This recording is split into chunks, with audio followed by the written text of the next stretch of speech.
Relationship between the Quran and सुन्ना। फिर हमने कुरान एंड सुन्ना का रिलेशनशिप बताना है एक दूसरे के साथ। इसमें पहला आता है स्पेसिफाइंग जनरल रूल्स। स्पेसिफाइंग का मतलब है समझाना, यानी कि जो कुरान में जो बातें लिखी गई हैं उनको समझाने का काम सुन्ना करती है। तो यहाँ पे आप लिख सकते हैं कि सुन्ना के limit general Quranic rules. For example, a will must not be more than 1/3 of the property. यहाँ पे कह रहे हैं कि कुरान में अगर किसी चीज़ के ऊपर बात की गई है, जैसे कि विल के बारे में, यानी कि वसीयत के ऊपर बात की गई है, तो उसके ऊपर लिमिट कहाँ पे क्या क्या लगनी चाहिए, कितने लोगों को कितने शेयर मिलने चाहिए प्रॉपर्टी के, वो सारा कुछ हमें सुन्ना में बताया गया। यानी कि सुन्ना के अंदर अगर देखा जाए कि कुरान में लिखा गया है विल के ऊपर बात हो रही है, यानी कि लोगों को इतनी इतनी प्रॉपर्टी मिले, या कुरान में सिंपल एक लाइन लिखी गई है कि आप वसीयत में लोगों को प्रॉपर्टी दें, एक जनरल बात करी हूँ, ठीक है। वहीं पे सुना क्या करेगा, उसी लाइन को मज़ीद एक्सप्लेन करेगा कि बेटियों को इतनी प्रॉपर्टी जाएगी, बीवी को इतनी जाएगी, भाई को इतनी जाएगी, वसीयत में इसको इतनी जाएगी। तो इस तरह से सुना हेल्प करता है। उसके अलावा एलेबोरेटिंग रूल्स, कुरान कमांड्स प्रेयर्स, सुना एक्सप्लेन्स हाउ टू परफॉर्म। एलेबोरेटिंग का मतलब है समझाना, एक्सप्लेन करना, इस पर काम कैसे करते हैं। मैं आपको एग्जांपल देती हूँ। एक बंदे ने कहा गाड़ी चलाओ, ठीक है, वो आपको सिखा नहीं रहा गाड़ी कैसे चलानी है, वो सिर्फ कह रहा है गाड़ी चलाओ। वहीं पर दूसरा बंदा कहता है ठीक है मैं तुम्हें सिखाता हूँ। तो इस तरह से हम लोग सीखते हैं ना गाड़ी चलाना। वैसे ही कुरान में अगर बात की गई है, हुक्म दिया गया इंसानों को कि वो नमाज पढ़े, जैसे कि लिखा Quran commands a person to pray. और जो सुन्ना है वो क्या करता है कि प्रेयर करने का तरीका सिखाता है कि प्रे आपको कैसे करनी है, नमाज आपको कैसे पढ़नी है, ठीक है। Next is adding rules by analogy. Analogy का मतलब है कि एक चीज़ को दूसरी चीज़ के साथ कंपेयर करना, फिर समझाना कि उस पिछली वाली चीज़ में क्या लिखी गई थी बात, ठीक है। तो यहाँ पे यही बात बताई जा रही है कि कुरान पाक में अगर किसी बात से मना किया गया है कि ये चीज़ ना करे इंसान, तो हजूर पाक सल्लल्लाहु अलैहि वसल्लम क्या करेंगे कि वो उस चीज़ के बारे में, जो भी चीज़ मैच करेगी उस चीज़ से, उन सब के बारे में भी कहेंगे कि ये भी मत करो। मिसाल के तौर पे कि अगर अल्लाह पाक ने कुरान में शराब पीने से या कोई चीज़ करने से रोका है, ठीक है, तो शराब क्या चीज़ होती है, इंटॉक्सिकेशन होती है, इंटॉक्सिकेशन, राइट। तो अगर इंटॉक्सिकेशन शराब में है तो वैसे ही वही इंटॉक्सिकेशन सिगरेट या बाकी की चीज़ों में भी अगर शामिल हुई तो उन चीज़ों से भी रोका जाएगा।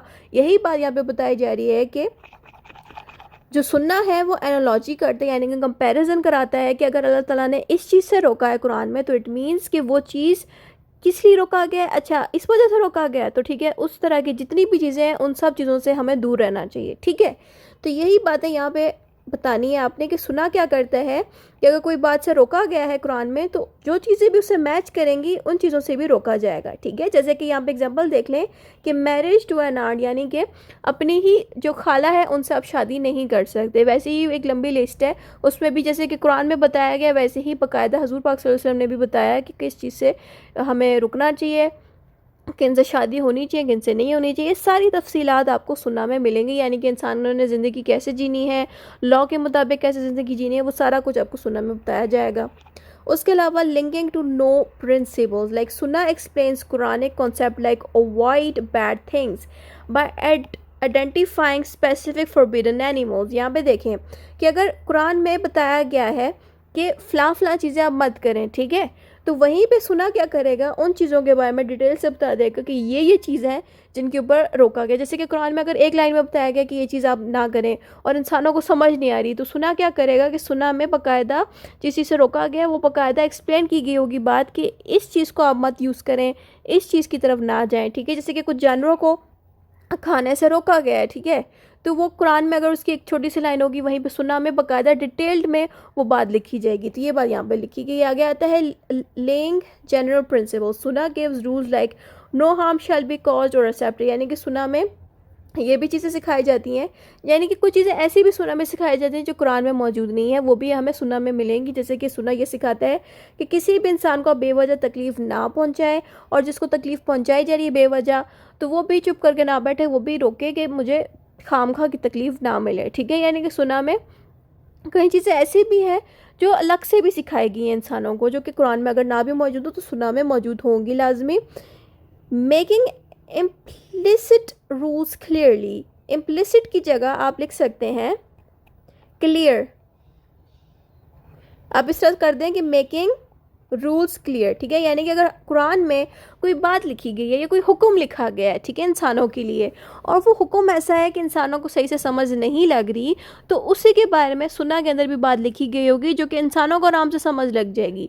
जैसे कि कुरान में एक लाइन लिखी होगी और वही लाइन के बारे में सुन्नह के अंदर बाकायदा बात बताई जाएगी। जैसे कि कुरान में बताया गया कि चोरी ना करो, और उसके ऊपर एक डिटेल लाइन लिखी गई होगी, इंसानों को नहीं समझ लगेगी। तो सुन्नह में क्या होगा कि उसी लाइन के ऊपर जो कुरान में बात बोली गई है उसको बाकायदा एक्सप्लेन किया गया होगा कि उस इंसान के हाथ ही काट दो जो चोरी करता है। यानी कि अगर हज़रत मोहम्मद सल्लल्लाहु अलैहि वसल्लम कुरान के बारे में बताएंगे कि कुरान कहता है कि इंसान चोरी ना करे, गलत चीज़ ना करे, चोरी करना ही गलत चीज़ है, इस पर गुनाह मिलेगा, ठीक है।